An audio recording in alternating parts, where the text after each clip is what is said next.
Hey there, and welcome back to the podcast. Today, we're talking about something a lot of people love: coffee. Honestly, I don't drink coffee.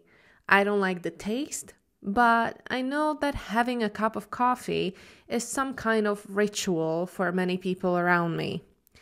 Are you a coffee drinker, or do you prefer tea or matcha latte? Have you noticed that coffee culture is different in the U.S. and Europe? If you've ever been to both places, you probably know what I mean. In America, coffee is big, fast, and often to go.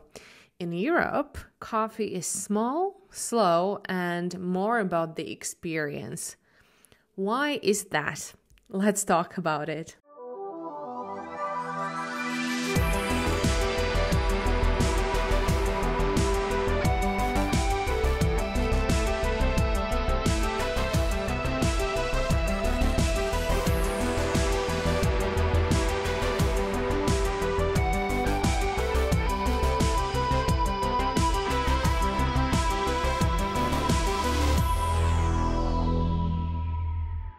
Let's start with the most obvious difference: the size. In the US, coffee cups are huge. A small coffee in America might be the same size as a large coffee in Europe. And if you order a large coffee in the US, well, get ready for a bucket of coffee. But in Europe, especially in places like Italy or France, coffee is usually served in small cups. An espresso is tiny, but it's strong. Europeans don't drink coffee for quantity. They drink it for the taste.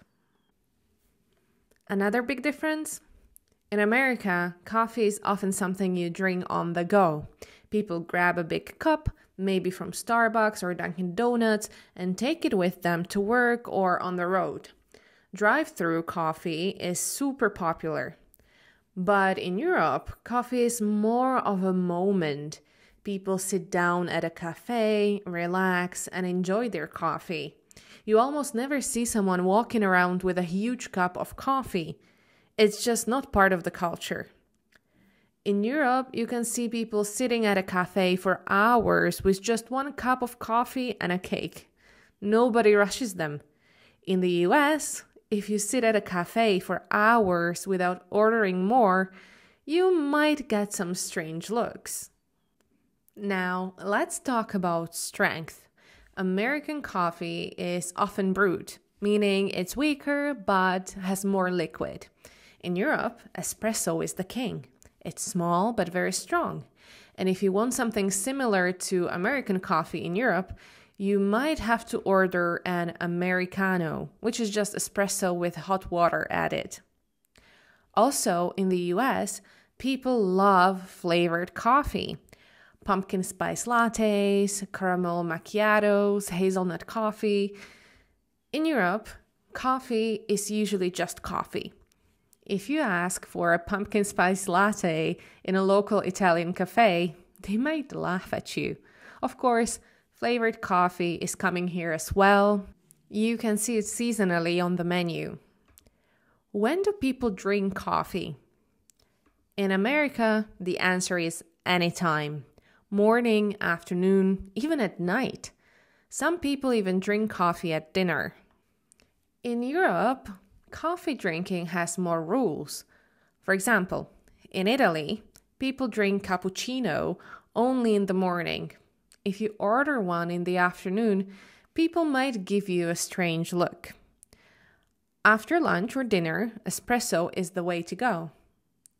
Another thing, the price. In the US, coffee can be expensive. A fancy drink from Starbucks can cost $5 or more. But in Europe, a simple espresso at a local cafe is usually very cheap, maybe like €2. However, if you sit down at a touristy cafe in Paris or Rome, well, that's another story. Here's a fun fact. Did you know that coffee culture in Europe started in the 1600s? The first coffee house in Europe opened in Venice in 1645. In the U.S., coffee became popular much later, especially after the Boston Tea Party in 1773, when Americans started drinking coffee instead of tea as a protest against British taxes. So, what's better, American or European coffee culture? Well, that depends on what you like. If you love big cups and drinking on the go, the US is perfect. But if you prefer small, strong coffee and sitting at a cafe, Europe is the place to be. That's it for today's episode. Do you prefer American or European coffee? Let me know in the comments. And as always, thanks for listening. Hear you next time.